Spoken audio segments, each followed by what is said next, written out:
তো এটা প্রায় ঘোরা শেষ হয়ে গেছে, এবার আমরা যাচ্ছি অন্যদিকে, একটু এগিয়ে যাচ্ছি। তো চলো দেখা যাক। এটা হচ্ছে বর্তমানে বৈঠকখানা, এখানে কি ছিল আমি জানি না আজও। তো এখানে এখন বৈঠকখানা বলে বলছে, তো যাওয়া যাক। এটা হচ্ছে সিঙ্গেল মূর্তি, তোমরা দেখতে পাবে। তো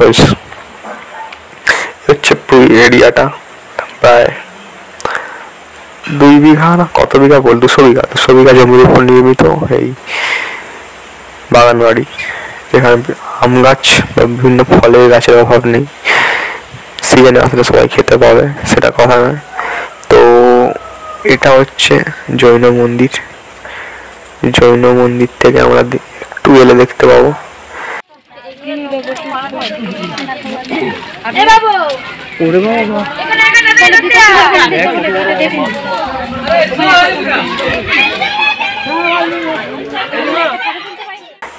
এই মূর্তিটা। এটা হচ্ছে সমাধি ক্ষেত্র, যেখানে আর কি মাছেদেরকে সমাধি দেওয়া হতো, বড় বড় মাছেদেরকে। ওনারা কেউ মাছ খেতেন না, তা মাছেদের সমাধি এখানে দেওয়া হতো। এই সে পুকুরের মাছগুলো, বিশাল বিশাল মাছ। আমার ক্যামেরা কোয়ালিটি ভালো নয় বলে তাই অতটা দেখাতে পারলাম না। তো এটা হচ্ছে জৈন মন্দির, এখানে ক্যামেরা নিয়ে ঢোকা বারণ। তো এখানে খুবই সুন্দর সুন্দর আর কি মূর্তি আছে, যেগুলো জৈনদের দেবতা, তারা আমাদের পুজো করতেন। তো এটা এই বাগান বাড়ির ওই জৈন মন্দিরের সাইডের অংশটা।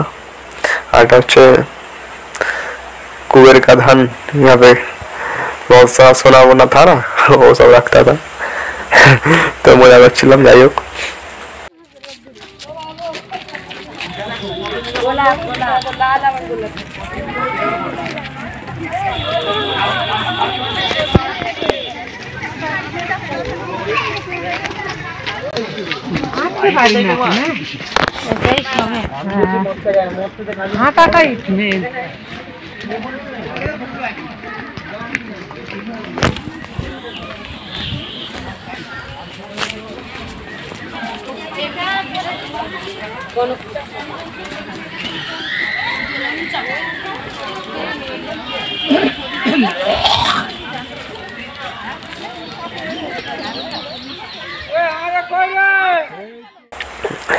বিশাল বাগান বাড়ি। আর এখানে নর্তকীরা যারা আর কি হীরাবাই বা আরো যারা নাম করা নৃত্যশিল্পী ছিলেন, তারা এখানে